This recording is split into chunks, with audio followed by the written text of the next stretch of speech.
In the cozy heart of North Carolina, as Christmas bells ring their tune, Triad families decorate and dream of a home they hope to buy soon. They are tired of paying rent, but have been too scared by the news. Less homes for sale and higher interest rates gave everyone the blues. But as we go into the new year, there's an opportunity for joy, as a new home is on Santa's wish list for every girl and boy. Rates are lower and homes are selling. The Triad is quite hot. The Sharp Mortgage team will talk to you with great care and thought. Even if you are not ready today to take the next step in your life, we know that life can change quickly for a husband and wife. There is no obligation to talk to our local team about your dreams. No stress at this time of year. It's as easy as it seems. Celebrate Christmas knowing you are well on your way to build beautiful traditions and magic for future holidays. The Sharp Mortgage team raises a toast to your family's festive cheer, whether you're ready now to buy or waiting till next year. A house truly becomes a home when filled with love and holiday songs. Christmas in your new home is where happy holiday hearts belong. This is the Triad Podcast Network. I'm Algernon Cash, and you're locked in. So much happening around the great state of North Carolina.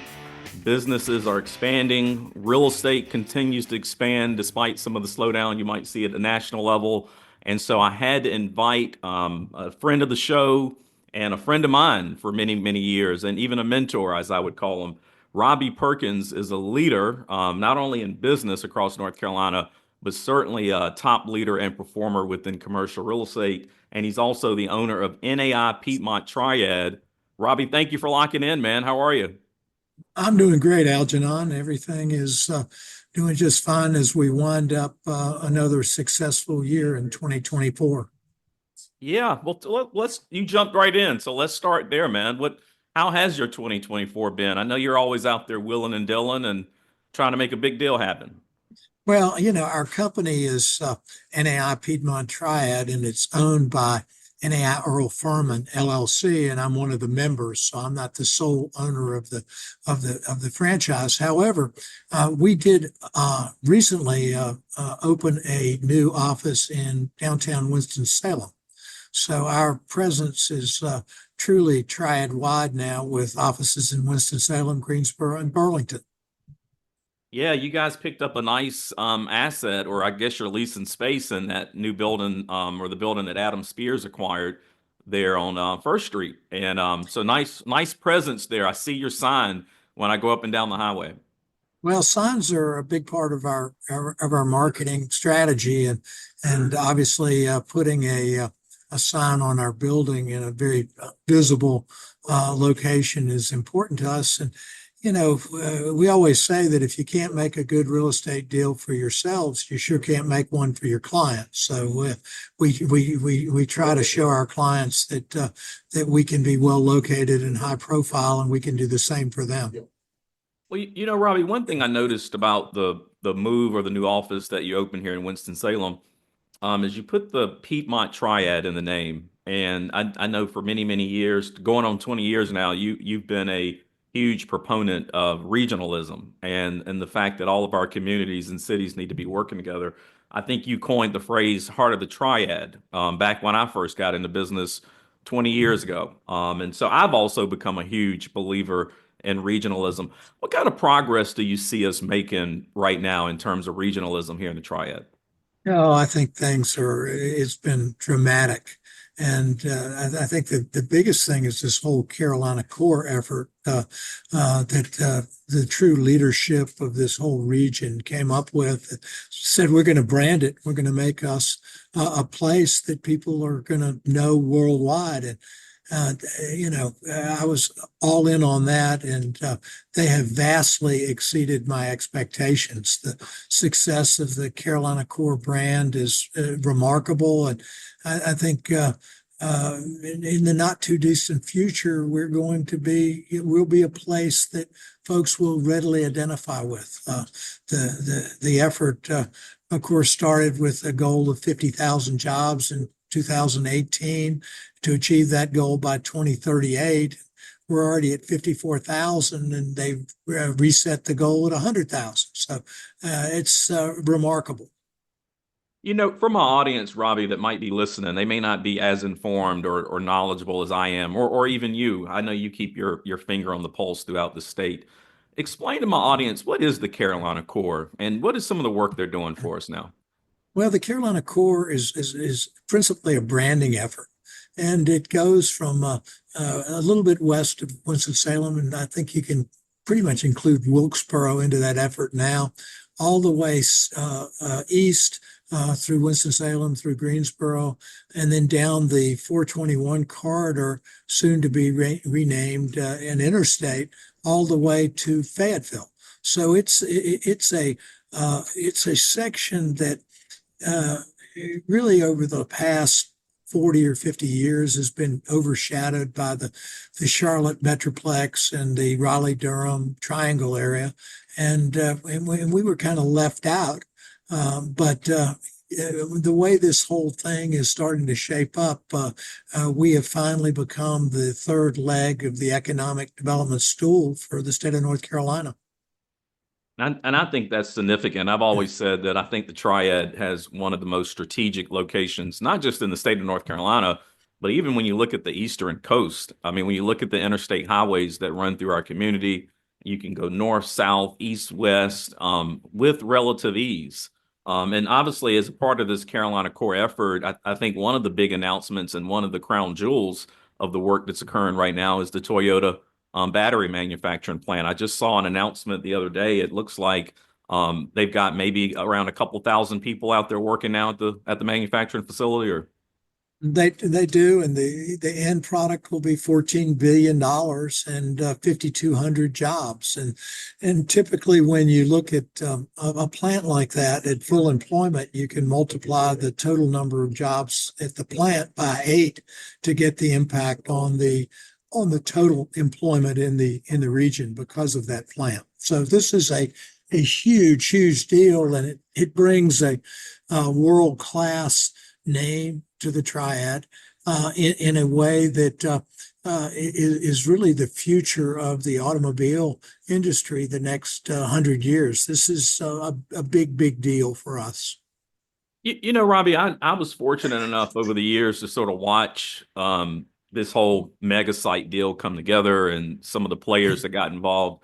I want you to talk about the proactive and progressive leadership that it required for all this to happen. I mean, there had to be a lot of people coming together. I'll often say former Governor Pat McCrory, he doesn't get enough credit for the role that his Commerce Department played in securing this mega site. But talk about some of the collaboration that had to happen for that deal to occur. Well, I could go back into ancient history on that, but when that site first started, I was a mayor of the city of Greensboro, and Darrell Fry, who is as strong a proponent of regionalism as there ever has been in North Carolina, is of course the chair of the county commission in Rockingham County. He's been on the county board forever, and is at just about every regional event that you can possibly imagine, and has been for 30 plus years. And Darrell and his team had a vision of doing something special, and they knew that they needed some assistance with infrastructure, water and sewer. And so we attended some early morning 7:30 meetings down in Randolph County, and it was all hush because they were trying to put this site together. And then, of course, Jim Melvin and the role that he played, because without the basically the 82nd Airborne sort of attitude that we will get this done, and the funding of the Bryan Foundation and North Carolina Railroad, the assemblage would not have been possible. And then, of course, you needed the heavy lifting from the state, from the governor, Governor Cooper, and President Pro Tem Berger, and the North Carolina House. So everyone came to the table and made this happen. City of Greensboro's role was the extension of the sewer to the site. We would have never had the opportunity to have a project of that size without a large municipality coming in and providing sewer service. So, and it's 16 miles outside of Greensboro. So it was a collective deep breath, and we're going to move forward for the good of the region, and it worked. So, I recall your tenure as mayor in Greensboro. I mean, that was many, many years ago. I mean, you all had to be very forward thinking and visionary to some degree to be able to do this. You always respect the way you look out at our economy and our community and state, and you sort of have this natural ability to see trends and things unfolding before they completely unfold. What's next, Robbie? What's the next big project that we need to be working on? Well, what I love about our region is the uniqueness of our center cities and our downtowns. And I think if you go at the look at the three large municipalities in the triad, High Point and Winston-Salem and Greensboro, all have invested in their downtowns and are working toward creating neat and cool atmosphere. That each one of them is unique. None of them are alike, but all of them give the 1,700,000 citizens of our region the ability to live, work, and play in a really cool environment. And for us to compete globally for a talented workforce, we need to have things for them to do when they're not working. And so the places for that to happen are our center cities. And I really think that, and I've said this about downtown Greensboro, I think downtown Greensboro is our next megasite. This is where you already have infrastructure, you already have people living, you already have workers, office workers, and you're surrounded by North Carolina A&T and UNCG and Bennett College and Greensboro College. And so if you can make all of that work together, you've got something very special. It's time to get serious about your financial future. It's never too early, but it could be too late to get started. And that's oftentimes the hardest part, getting started. How much do I save? Where do I invest? Do I save for college or retirement? How much for each? And who do I talk to about it all? Okay, we'll keep things simple for now and help you answer the last one. We recommend you begin with a local financial advisor, and that's Jennifer Johnson of Three Magnolias Financial Advisors. She'll sit down with you for a complimentary introductory consultation and go over all of your questions. Get started on the path to achieving your financial goals. Visit 3magnoliasfinancialadvisors.com or call 336-701-1600. Get comfortable with your financial future. Three Magnolias Financial Advisors. Retirement, financial planning, and investments. Securities offered through Private Client Services. Member FINRA SIPC. Investment advisory services offered through Three Magnolias Financial Advisors. Three Magnolias Financial Advisors and Private Client Services are not affiliated. Private Client Services is under separate ownership from any other named entity. At Dewey's, we celebrate every day, but no one celebrates the holidays like we do. Right now, it's the season for sweet treats at any of our three Triad area locations. In Winston-Salem at Thruway and Renolda Manor, plus one in Greensboro at Friendly Shopping Center. Easy holiday ordering is also available at local.deweys.com. It's also the season for raising sweet dough for your organization. Contact any Dewey store for information on how you can set up your own holiday fundraiser where 50% of the items sold go immediately back to your organization. Plus, holiday stores will be popping up from mid-November until Christmas Eve. In the Triad and beyond, these special holiday shops will assist in raising money for nonprofits, and the locations can be found by visiting Deweys.com starting in November. So make the holidays special for the ones you love and others with Dewey's Bakery, home of free Cake Square Monday all year round. Dewey's, celebrate every day. I 110% agree with you. I think the revitalization in downtown Greensboro has been tremendous, and the investments that so many people have made. I just actually had a meeting this morning over at Stock and Grain in High Point, and was just raving about some of the growth and development happening in High Point. I think you're getting ready to see a lot more happening in that downtown area in High Point. And obviously, Winston-Salem kicked off its revitalization downtown probably 24 years ago under the leadership of Mayor Alan Joynes, and I think has made significant progress. But one thing I really agree with is what you just said. I think each downtown has a distinctive character. And I think so many times people try to compare Greensboro's downtown to Winston or try to compare it to High Point when they're all very much unique. And they're literally only about 35 minutes apart from one another. So you could easily go enjoy all of them at any given time. The Business Journal just reported that here in downtown Winston, Wells Fargo has vacated somewhere around 700,000 square feet of office space. I think the office vacancy in downtown Winston is at a historical high, somewhere around 37 or 38%. I'm not really certain where they are in Greensboro, but how does that play into your vision of revitalizing our center cities? You're seeing the office market change. That's not to say it's going away. It's changing through the pandemic, and the Triad has never been a huge office center in the first place. So what we've got is less of a problem than a lot of cities across the country. Now, what I do think is unique in Winston-Salem is the quality of the buildings that were vacated are very high, and the reuse potential of the buildings are intriguing.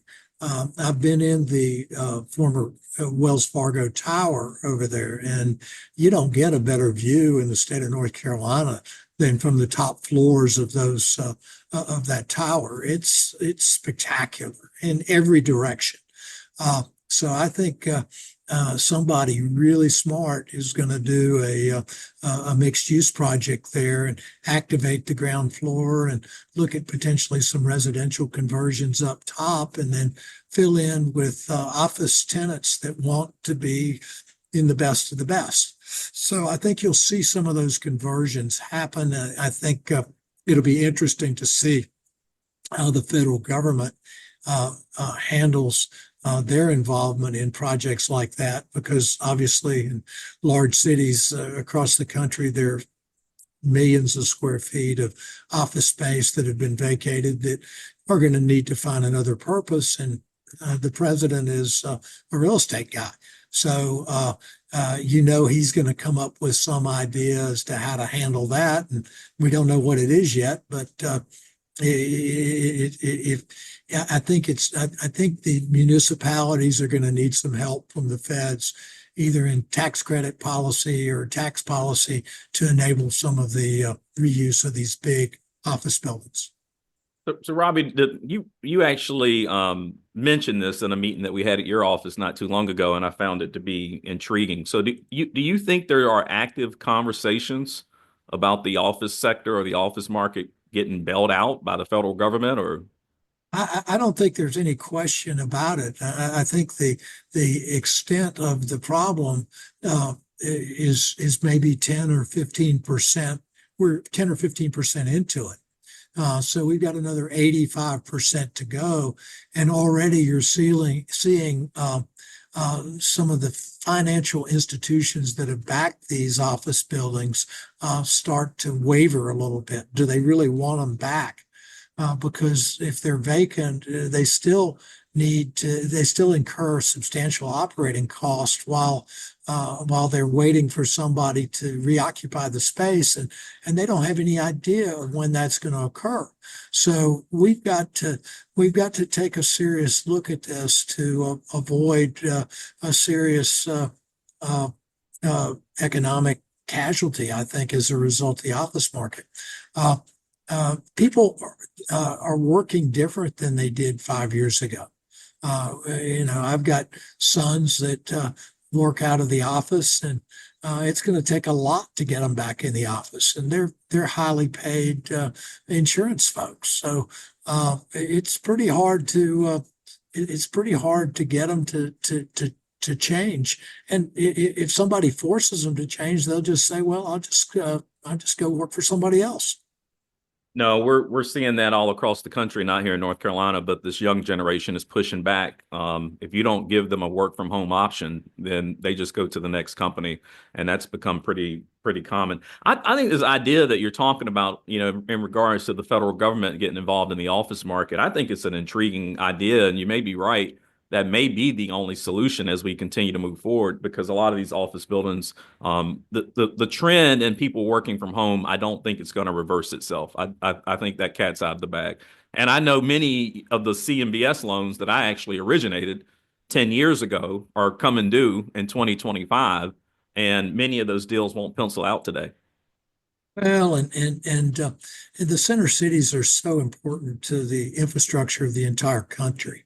I mean, Chicago, New York, Boston, LA, San Francisco, Philadelphia.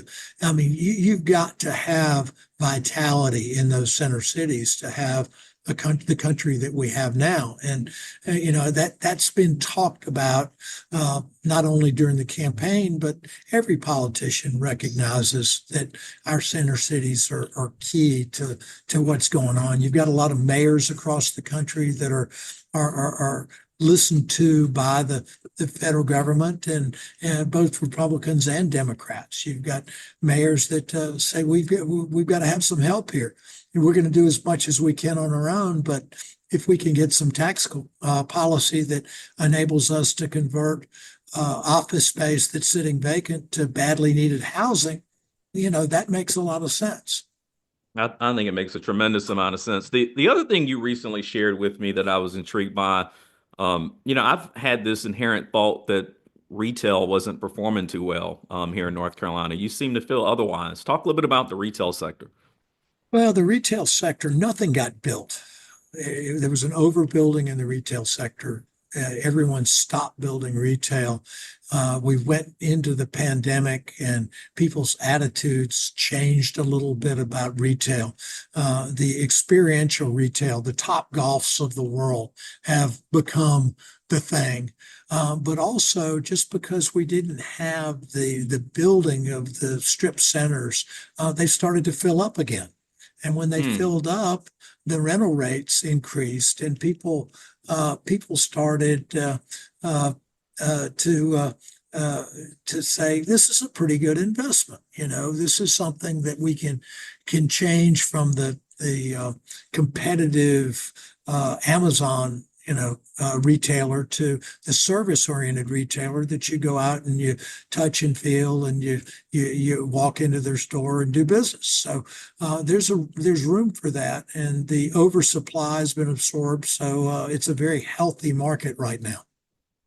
The other thing I see when I travel up and down the highways is a tremendous amount of industrial has expanded here in the last several years. Do you think that we are on a sustainable path in terms of expansion in that space? I mean, are we overbuilding, or are we just building right enough? Well, North Carolina is, of course, with I-85 and I-95 and the 685 going to go from the Triad down to Fayetteville. We've got some of the best transportation corridors in the country, and I-95, I-85 is they're like the Mississippi and Missouri rivers were 200 years ago. This is where commerce is going to occur, and we got scared by the pandemic that maybe we weren't orienting our supply chain efficiently enough, that it could shut us down if we didn't reshore. And so that's where all this building has come from along our interstates, and I think we may have built a little bit too much, too fast, but I think by 2026 we will be back in balance, and the market will be healthy. The rents will be going up, and you'll see even more buildings under construction. There's no place like home for the holidays. A place where memories are made. A place where family and friends come together. But what if this holiday season has you looking for a new home? With everything you pile onto your plate this time of year, let the Ginther Group relieve some of that stress and pressure. First of all, they're experts on the local real estate market, and then they'll add personalized guidance to the experience. Let's face it, the holidays are stressful, and the idea of moving during them can be overwhelming. The Ginther Group is here to make the process smooth and even enjoyable. If you're seeking the perfect home for your holidays, then call the Ginther Group now at 336-283-8689 or go to their website at theginthergroup.com. Even if it's not the right time to buy or sell, that's okay. You can still meet with them about your 2025 real estate goals, so you can work with a team you can trust to have you ready when the time is right. That's 336-283-8689. Call the Ginther Group today. Yeah, you know, when you talk to large companies, I mean, they have looked really hard at their supply chain, and now they went to this, I guess, just-in-time type delivery where things aren't having to come all the way from overseas, but some of these things are actually being inventoried a little closer to their destination. Do you see the president has proposed some really extreme tariff policy whenever the new administration comes into play? Do you see any of that really playing out, or do you even hear some of your clients and customers talking about it? You know, you got to remember who the elected president is. I mean, he's a real estate guy. And before I ever knew anything about Donald Trump in politics, I bought his book, The Art of the Deal. And I read it and I was fascinated by it. So, you know, that's who he is. And so for him to make a statement about 25% tax rates, there's also or tariffs, there's also a caveat to that. And in the world that we live in of extremist politics, it gets taken out to the left and to the right, and this is all of a sudden something that needs to be talked about for 2 or 3 days. But the net effect of that was that, you know, the Canadian Prime Minister came to visit Mar-a-Lago, and everybody said, you know, that was a pretty good meeting. So I think you're going to see the negotiations ramp up, but at the end of the day, hopefully a course will be set that will be productive and not inflationary. Really, I think inflation is still persistent. It's stubborn, and I think that the new administration is going to have to do everything they can do to keep that inflation from going back up again. I want my audience to notice this. Robbie always has a very optimistic perspective of everything, the economy, everything that's going on. And I think that's why I've come to like you over the years. You always seem to figure out what's positive and optimistic about what's going on versus trying to dwell on the negative and the anxiousness and what the people are concerned about. People are concerned, and rightfully so. I mean, we have been through a brutal year-long election campaign. And I mean, I've seen families torn apart, friendships, ended over this. But, you put, just draw lottery tickets and put, a couple of hundred folks on an airplane and send them out of the United States to a foreign country. Everybody in that airplane's an American. Okay? We're going to figure it out. And we're going to get along while we're in that foreign country, because that's who we are. So more of that's got to happen here today. And really, I've studied some of how we get things done within our regions and our communities. I was fascinated by the work of Bruce Katz, who was a fellow at the Brookings Institute and did some work here in Guilford County about regional initiatives that could work, and it's called the new localism, and the feds and the state governments have been so polarized that the way you really get things done is through the locals, the mayors and the county commissions and the individual companies and the foundations. We've got to figure it out. We got to take care of ourselves.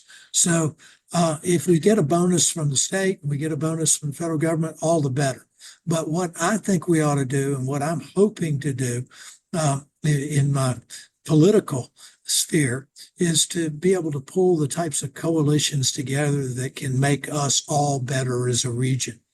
Because Greensboro is better as a city if our region is super strong. And that's been proven through Toyota, through the Boom Supersonic, through all the stuff happening in Innovation Corridor in Winston-Salem, through the Downtown High Point Initiative.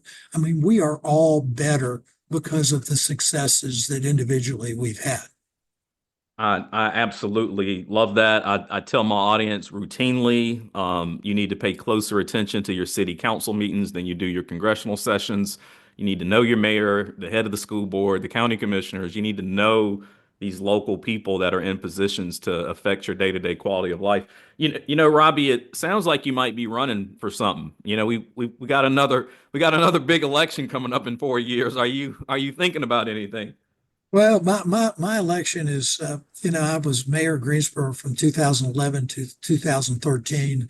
Nancy Vaughn beat me, and I made a comment publicly that the only elected office I would ever seek would be mayor of the city of Greensboro, because I loved being mayor of the city of Greensboro. And I was pretty heavily quoted on that, and have stayed out of politics, never thinking that I would have an opportunity to get back in. And Mayor Vaughn announced early that she wasn't going to run again. And I started thinking about it, and I started getting some telephone calls, and I'm all in. I have formed a committee, and we've raised some money. I've got a campaign manager, I've got a treasurer, I've got a social media director, designed my campaign sign. My website is designed. It hasn't been made live yet, but it's ready to drop at the right time. And so we're getting ready to go. I've even got my 3 talking points, Algernon. My 3 talking points are, I can tell. I mean, they're going to be public safety, attainable housing, and planning and infrastructure. So under those 3 categories, I can pretty much run the gamut. So yes, I am running. I am prepared. I don't have a learning curve. I'm going to stay more and more informed as the year goes along, and hopefully we'll have a successful campaign. That doesn't occur until November of 2025. So I'm in this for the long haul. Well, for my audience, I think Robbie just broke a little news for us on Locked In. So I appreciate him sharing that nugget with us today. And I'm all in. I thought you were a tremendous mayor. I enjoyed working alongside of you and your pushing some of the ideas that you had. I live in Winston, so you can't get my vote unless I just decide to move over to vote for you. But you have my support on your campaign, or any ideas that you want to pursue. I think you would be a tremendous leader in Greensboro. So for my audience, if you live in Greensboro and you're listening to the show, just know that Robbie Perkins has my full endorsement, and I would encourage you to try to figure out how you can get involved with his campaign, whether that's making a donation, volunteering, or at least telling 5 of your friends who he is. Robbie, as always, man, I appreciate you locking in. You're looking good. Love the ideas. I love the big announcement. I can't wait for the campaign to gear up. And I'll be right there with you. Janan, it's always a pleasure to sit with you and discuss things that are important to our region. And thank you so much for having me. And to my audience, thank you for locking in. Make sure you stay tuned to WTOB, because every Sunday morning, that's where you can lock in with me. But if you happen to miss me, I'm hoping that you're subscribed to the podcast either on Spotify, Pandora, Apple, wherever you like to get your favorite podcast. You can always lock in there. And until next time, y'all stay locked in.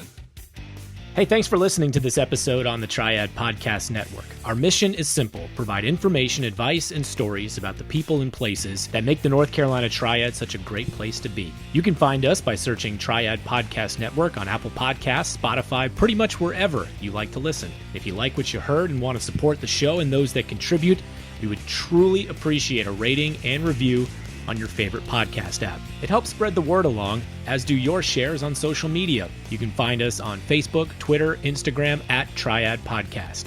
To get in touch with us, simply email info@triadpodcast.com. Thanks for listening. This is the Triad Podcast Network.